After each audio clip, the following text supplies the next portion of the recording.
Happy Manga Monday! And I want to thank all of you lovely people who commented on my last Manga Monday video because you helped make my decision for what topic to do this video. I was kind of torn between a couple ideas, but I had a lot of people comment that their favorite ongoing shonen was HunterxHunter, and it just made me decide to do this video first. Now, it doesn't seem super favorable based on the title, perhaps. However, they are still series that I was really obsessed with for even a brief moment. And that's saying something because, I mean, there's a lot of manga and a lot of anime I've gotten into over the years, and there's only a few that have gotten me to obsession level, so it's still quite a feat. These are by no means bad, in my opinion, at all. And of course, as always, these are my opinions. This is my experience with these series. And we all have our own opinions and experiences out there in the manga anime verse. So let's just be kind in the comments, okay? But of course, it's okay to have a different opinion. That's what it's all about, guys. Just sharing our opinions and our love and our issues, so to speak, with the manga and anime we encounter. And yeah, so this video will be a little bit of manga, but a little bit of anime, because some of these I watched the anime and some of these I read the manga. Some of them are a combination of both. So yeah, I just figured it still counted for a Manga Monday video. And with that, let's get into it. If you haven't yet, please do consider subscribing and liking the video. If you like manga and anime, I post a video every Monday on manga and every other Wednesday on anime related subjects. So if that intrigues you, please join us. come hither. Oh my gosh. But yeah, so first up, obviously, I'm gonna get out of the way, is HunterxHunter. I discovered this anime and I immediately obsessed. This is such a good shonen anime. Like seriously, it is. It's so gripping. It's got these very dark, tense undertones, even from the get-go. And you're just drawn into this weird world where this society of hunters exist. And we meet our main protagonist, Gon, and he has decided to follow in his dad's footsteps and become a hunter, even though his mom points out, your dad is kind of an asshole who abandoned you. And Gon's like, yeah, but like, I want to know why. Like, what's so great about being a hunter? Let me go find out. And that starts our quest. And soon after, we meet Kurapika, Leorio, and Killua, my favorite. But I also really, really love Kurapika as well. I would consider them the four main characters. Of course, there's a lot of other characters that come out, and both good and bad. And yeah, so I have sung HunterxHunter's praises. I think it's really good. I think HunterxHunter does a really good job of giving us this kind of like happy-go-lucky shonen protagonist that's very, you know, cookie cutter, perfect seeming for a shonen, right? But it really does not stick to that cookie cutter shonen image at all, I'd say. I think it's really good at taking Gon's charisma and his charm and his happy-go-lucky attitude and kind of flipping it on its head at times. Also, the other characters that balance that out and provide an even darker tone to the series throughout. Yeah, it's just a really good balance, and Gon's a really interesting protagonist. However, though I know where his arc technically goes, I have not gotten to it because we get to the crux of why I am no longer obsessed with HunterxHunter, the Chimera arc. So I heard going into this was the best arc, and that's probably partially part of the problem for me. I overhyped it. Like, people overhyped it and I overhyped it because I'm like, oh my god, it's already been so good. How could it get better? I watched the first 4 seasons on Netflix which is 74 episodes, I believe. 75 episodes on Netflix within weeks. Like, just binged that shit. It was so good. Then I get to what they consider as the 5th episode, and what I can only assume is the Chimera arc. Again, I don't know if technically there is like a arc before the Chimera arc and where that transition takes place exactly. It's all lumped together under season 5 on Netflix. So to me, I am considering all of that the Chimera arc. Where I am currently and have been for over a year now, I got to episode 97 of like over 100, like 30 plus episodes of this arc. And this arc stole all the obsession and the excitement I had for Hunter x Hunter, and it just, it died. I still can look fondly back at the other 4 seasons and like hype it like all the way up. Like I said, I think it's really, really great. I just do not understand why everyone told me this arc is so amazing and I cannot get through it. It just feels like the most slog fest of the most boring arc ever. And everyone's like, oh, this is like the arc of all arcs. It's so amazing. Like, I was literally like Googling to get like some screen grabs to show of the Chimera arc. And again, was met with all these YouTube videos about how amazing this arc is. Like, it's just the be all end all of arcs for people. And I want to feel that. I do. I mean, comment below how I can experience that, because I want that. I love Hunter x Hunter. I don't love this arc. I was talking about it with my cousin's daughter, and she watched Hunter x Hunter, and I was like, yeah, I'm actually really struggling on this Chimera arc. And she was like, oh yeah, I skipped a lot of episodes. Well, I mean, I don't want to do that. I don't even know which episodes to skip that wouldn't give me the full picture and like make the most impact on me. Like, I hate skipping arcs in anime that I don't know for 100% are filler arcs, you know, or filler episodes. In manga, it's a little easier if something's slow to kind of skim. You still get some of it. And yes, I have tried to put it on like 2x speed and like get through this shit to get to a point that's better.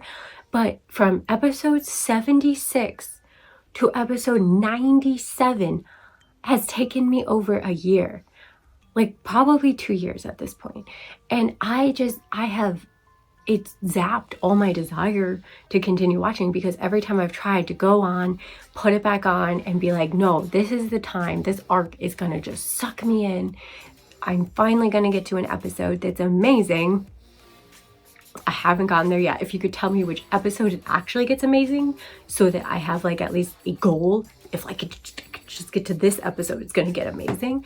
That would be great. Drop that in the comments. Any tips and tricks you can get. You can tell me how to get to the best part of this arc, to get to the part that everyone is screaming from the rooftops makes it such an amazing arc. I have been spoiled, and I do know like bits of what happens and plays out at the end of the arc, but I'm excited to get to that part. It's just that it feels like it's not going to get there till the end of the season, and I have a long way to go in the season, and I just can't even like, I have lost the obsession. Hence why it's in this video. So yeah, I have nothing but good things to say about Hunter x Hunter, but I just do not understand the overarching praise for this arc, when I'm sure that the arc does get good. When I was talking to my little cousin, I'm gonna just call her my little cousin, she was saying how amazing the arc is, but she also admitted to skipping a lot of the episodes in the middle of it. And it's like, but does that actually mean it's an amazing arc then? Like, it could be an amazing end of an arc, and it just is boring. Okay, it's boring. And, you know, I have faith it'll get good. I need to know when it will get good. So tell me in the comments when it will get good. Give me the push I need to actually get through this arc and get to the good part of this arc, and the part I'm looking forward to, and like all the intense fighting and the action and the amazing battles, and yeah. But anyway, that is the reason why I am no longer super obsessed with Hunter x Hunter, sadly. So next up, Demon Slayer. So while I still have a huge love for Demon Slayer, and especially like a little bit of my love for it has been rekindled since previously watched Entertainment Arc season and the Blacksmith Sword Arc season, I have like fallen back a little bit in love with the series. I super duper love some of these characters, and that doesn't change, just like with Hunter x Hunter, and I think it's a really solid shonen. Do I think it's as good as Hunter x Hunter? No, I don't think it's as nuanced. I don't think it's as impactful, but I still think the premise is really, really solid as a shonen. Tanjiro, to me, is a really good protagonist. His quest to get his sister, Nezuko, turned back from being a demon to a human, obviously, is a compelling one. Like, he lost the rest of his family. Nezuko is all he has left. It makes sense. It's relatable. Like, you can sink your teeth into it. It's just a good, solid shonen premise. And then all the action scenes, fighting the demons and stuff. And I will also give this one super duper credit in my book, because I watched this in October of 2019 after like it all released. I was hearing a little bit of rumorings and murmurings about how this was a really good anime. I think was put on Netflix, and that's why I watched it. And I just remember sitting down, and that opening music slaps, and the animation is gorgeous. That first episode made me tear up. It was such an emotional start of this journey for Tanjiro and Nezuko. And then we get to the action, and the action is animated in such a different, unusual, and very eye-catching way. Like, I just love the animation of this. You cannot change my mind that it is good animation, and it stands out. It stands out and is fun to watch. So while the shonen itself might be not the strongest of stories, that animation just, oh my god, it slaps so hard. And that's how I wanted to consume Demon Slayer. I wanted to watch as the seasons came out, like I chose to do with Attack on Titan. Attack on Titan visually and story-wise grabbed me so hard, had me in a chokehold, and I knew that was the medium I wanted to continue this story in. Did it let me down by transferring it to Mappa a little bit? A little bit. I'm not gonna lie. But I still think the story, home run out of the park. This one, I didn't get a chance to actually consume it the way I would like to. And I think that I'm a little salty about it, and that ruined my enjoyment of the series a little bit. I still love the series. I still love a lot of the characters, and like I said, revisiting the anime, it was great. It was a breath of fresh air. But I'm glad I waited and just like did it when I was ready to watch more of it, because then I could really actually enjoy it and not have that little bit of bitterness, because I could feel the little bitterness when I watched Mugen Train movie with my cousin. I was like, yeah, it's great. It's great. Wish I could have just continued doing this instead of what I was forced to do. And what I was forced to do was to find all the manga online, because it had completed in Japan. I had to find all the scanlations online and read it all, because I kept getting spoiled on character deaths. I'm a huge manga reader, but it's also why I care so much about spoilers. And I just don't think it's fair to spoil someone and not let them enjoy it at their own pace. But yeah, I was sick of it. It's like the second or third, at least, spoiled that this character dies in Demon Slayer, and I was like, oh F no, like no, this is not happening anymore. I need to just read it. So I had to read from the end of the first season all the way to the end, and that's what I did in like one night. I mean, it's a really bingeable series. I think it's a really good series, but I will say, being like kind of forced to read it instead of being able to just watch that anime, it ruined it a little bit for me. Not Demon Slayer, but the experience of Demon Slayer. I just didn't get to experience it how I wanted to. And yeah, just like my obsession was like so peak, so high. Like I'd say like October 2019 to like May 2020. And then I kept getting spoilers. I just like kept getting spoiled. And I was still like into it. I was still obsessed with it because I was like, oh yeah, no, I love it so much. I love it so much. But then it just like kind of petered away. I still think it's really good shonen. Like I said, I still think the anime is the way I would recommend to consume it, first and foremost. I just think it's really visually appealing. But yeah, that's why Demon Slayer is not as huge of an obsession for me anymore. I also do think there are major nitpicks I can make with the story plot itself. I do not think it's nearly as strong plot-wise, just because its visuals are just as strong and its soundtrack. But yeah, I mean, those would be small nitpicks that I would have obviously had as I went on, regardless. But I think my obsession would have lasted longer if I'd just been able to like experience it the way I wanted to, the way I decided after watching that first epic season. And yeah, it's kind of ironic because I am such an impatient person, but when I make that dedicated decision to like only watch the anime for this specific thing, I can be pretty patient. So yeah, it's weird. I don't know. But the next one is one that I feel like my obsession waned for because of my impatience. So next up is Tokyo Revengers with Haikyuu, baby! He's still my little cinnamon roll. I love him. He's my favorite character. But Tokyo Revengers was a series I read online after hearing a lot of buzz about it on the internet, and I got really obsessed. I bought the Japanese mangas of a lot of the volumes because the art and the covers are so nice. Like, and I'm glad I did, because then Seven Seas released it as omnibuses, so you can't really enjoy all of the covers. I mean, not that I bought all of them, but I bought a lot of the ones I thought were really poppin'. I just, oh, they're so pretty. But yeah, I bought so much Chifuyu merch.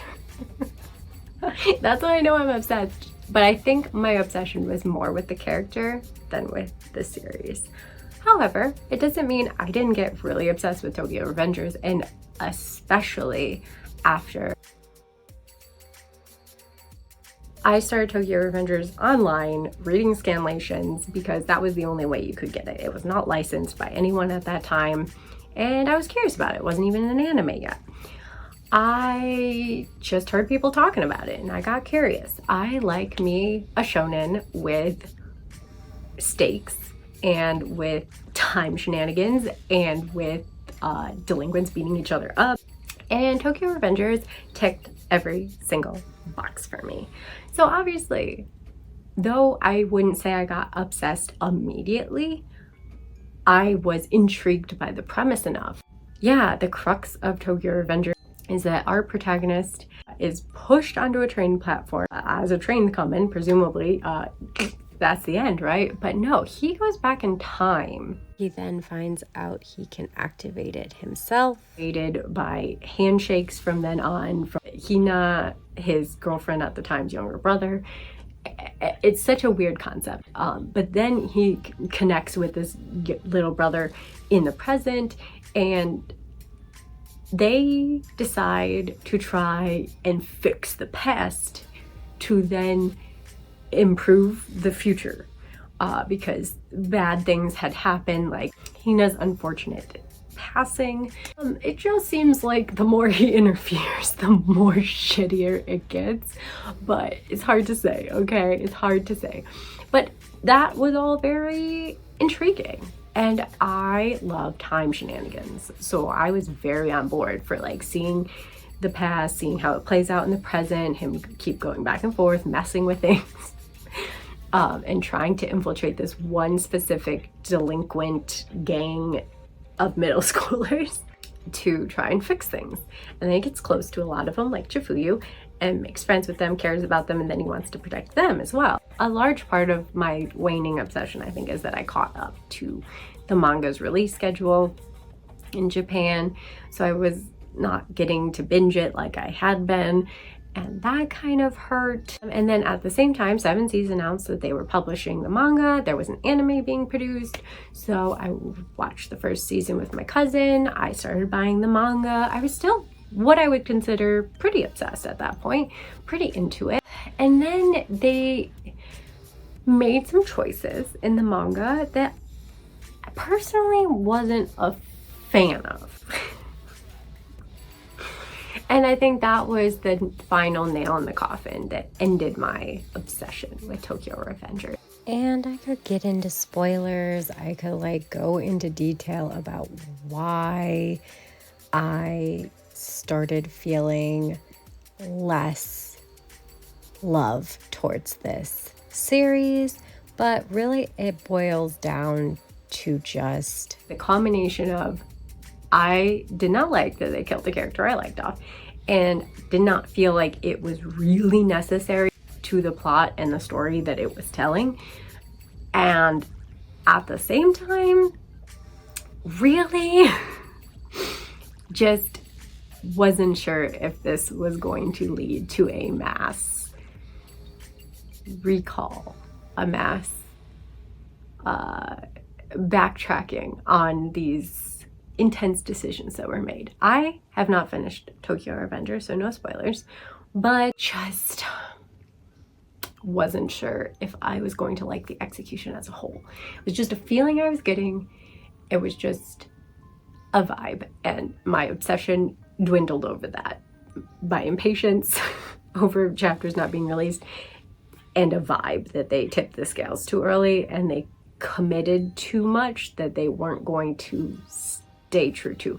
But again, I do not know, only heard rumors, and I don't want to look into it because I don't want to be spoiled. So yeah, that being said, I just fell out of love with Tokyo Revengers a lot. It doesn't, like I said, it doesn't mean I'm not still planning on finishing the series, though very slowly and mostly as presents now than just my own money. But yeah, I still am willing to give it a shot, see how it plays out, see how I feel in the end. And maybe it'll rekindle my obsession. My obsessions have, you know, died down and then be rekindled again. So you never know. And lastly, that brings us to Haikyuu, the reason I'm wearing this shirt. I feel the worst about Haikyuu because it was a more annoying reason. It was behind the scenes a director change that completely messed with what I loved about Haikyuu. I don't mean to be dramatic, but when I mean that I absolutely could not stand season 4, from the pacing to the way it was animated, really couldn't stand it, okay? And I'm gonna try and be really nice here on out about it, okay? But I just had to say that from the get-go. Really didn't like it, okay? Okay. That being said, I started watching Haikyuu on Netflix. I actually had previously bought the first volume of the manga, read the manga, unhauled the manga to my cousin, and then, for whatever reason, started the anime and went, oh no, wait, shit, I like this. So then I had to rebuy. I mean, it was just the first volume, so it wasn't that big a deal. But I did have to rebuy that volume and all the other volumes because I wanted to support this mangaka. I loved the characters that they made, but I think what brought them to life was the anime. Not that I'm saying I won't love the manga. My original plan was, again, like with Attack on Titan, like with Demon Slayer, I wanted to watch the anime and then read all the manga. However, I just stopped really enjoying the animation of the anime.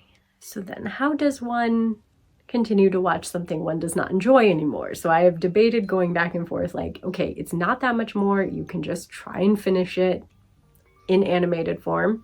They're coming out with the final like movies or whatever. Just watch those. And then go read the manga. Like, no big deal.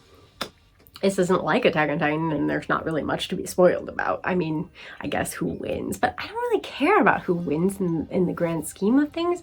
it was all about the passion and the camaraderie and the teamwork and the dynamic fight tournament scenes that I was so into. I mean, this volleyball anime is animated in a way that gives me as much excitement and like edge of my seat anticipation as like a sword fighting action packed like anime would. Okay, like they are literally just playing volleyball. I'm not a sports manga anime girly. It's not like a genre that I'm a big fan of, but I keep saying maybe I should try more because Haikyuu really grabbed me by the throat and it said, "You don't like sports anime?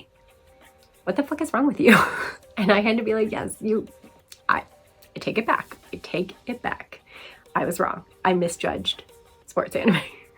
So if you have a recommendation for a sports anime that is just as dynamic and energetic and adorable team bond element with cute characters that you just can't help but love and root for, then let me know in the comments below.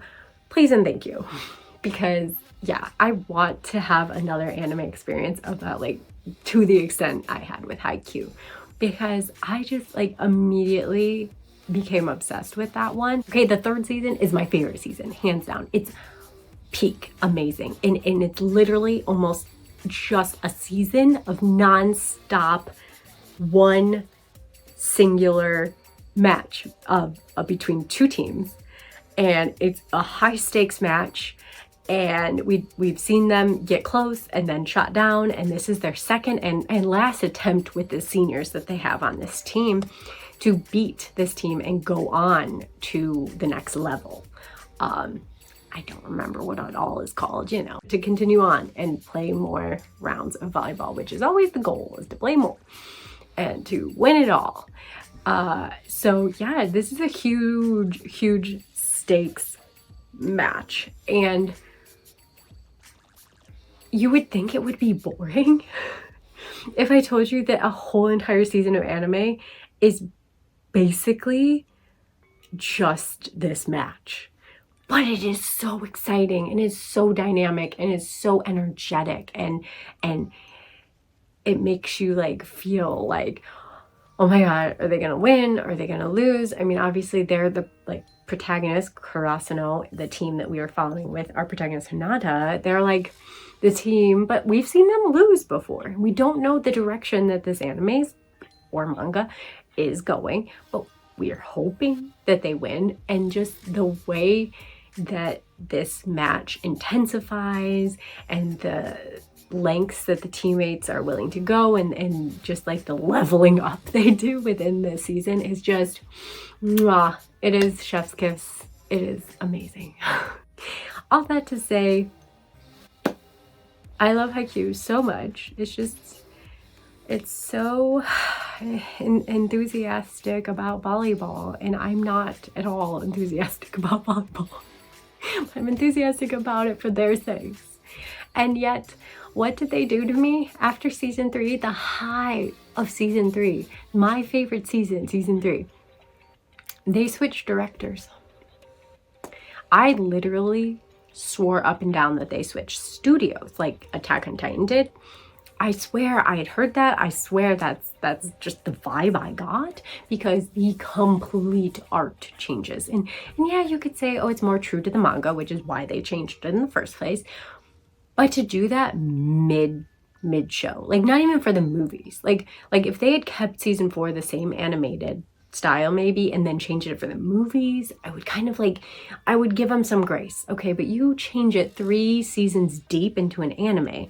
You're not a different animation studio, so you still have the blueprints of that animation style to work with, presumably. You don't need to change it up. And I kind of don't agree when animators say they have to preserve the quality of the manga source material, because the manga is the manga, okay? It's so, I feel like I stated the most obvious thing, but that's what it feels like to me. I feel like you can capture the energy and the essence of a manga without completely copy pasting their art style. It's just like what Mappa did when they took over Attack on Titan. They had to make it more mangafied with the darker lines and stuff. And to me, the only reason that worked is because the story had seriously gotten to its darkest depths. That 4th season, it did change the tone, and it changed the trajectory of our main character. And in that way, I think it worked out. Do I still wish that they had just animated just to be the same animation style the whole way through? I would have preferred that, quite frankly. But I think it worked better. Whereas Haikyuu is just another match. We're just entering another level of still the same sort of thing going on. It's not that much of a change, and yet our characters look different. I have to say, I think it's the smallerness of the pupils and the pointiness of the chins that I don't really like. On an artistic level, I would choose the previous animation over this animation. But it goes further than that. I don't like the direction. I don't like the animation direction of this show anymore. It is paced in a way that feels slower, less dynamic, less intense, less exciting. There's subtle things that the anime did, and though they use similar things to try to show that like intense movement and the quickness and the energy of it, it doesn't work as well for me.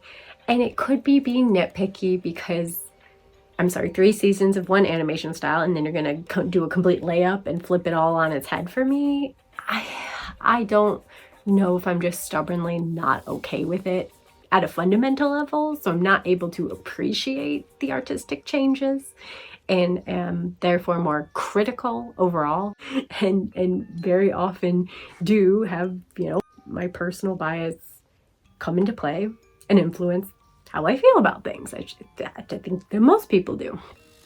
But yeah, I was not a fan of the direction the Haikyuu season 4 went. It made the series lose all its momentum, all the excitement I had over it. I watched it like with my cousin, so we did watch it. I'm like, I'm not sure if we watched part 1 and part 2 or just part 1. At this point, I can't remember. I feel like I watched all of it, but I might not have. And maybe it gets better. Maybe it settles in into its own. And maybe if I go back to it now, having not watched the first 3 seasons in a while, it wouldn't be as jarring. Maybe I would enjoy it more and wouldn't have these nitpicks about how I felt like the animation felt stilted and just didn't flow as organically and as amazingly as the first 3 seasons. But I don't know, I definitely have some bias still left over. But yeah, those are the 4 series that I got so obsessed with, but that obsession waned. It doesn't mean I won't be obsessed with any of these series ever again, and it of course doesn't mean I don't have love for all 4 of these series, because I do. They're really good series in my opinion, and I have favorite characters from all of them. Like, I think they were all worth the watch or the read, worth the experience, and I wouldn't change that. But yeah, that's just unfortunately how things played out. But maybe you guys will help me on that front and get me more hyped back into HunterxHunter or into Haikyuu or a different sports anime. Maybe find me a new obsession, who knows? And of course, I ask all of you if there are any anime or manga out there, any series that you got super, super obsessed over, and then for one reason or another, you just weren't as obsessed with it anymore. Because I would really be interested in seeing if you felt similarly with any of these series or completely different series. Yeah. So all that to say, I hope to do my live Q&A / Bleach wrap-up overview of the first 7 volumes this Friday. Mark the date, and I will be doing a community post about that, like what time and stuff. So, but yeah, as of now, that's just the day I'm gonna go with, because I feel like most people don't have to work the next day on Saturday. Sometimes I do, but I don't this Saturday, so I can just hang out with you Friday night and chat. So I hope you will enjoy that. Look forward to that. And if you do not want to be involved, that's a-okay too. I hope you will, though. Tune back in next Monday for my January haul video. It's gonna be big. So yeah, I hope you look forward to that. Until then, bye!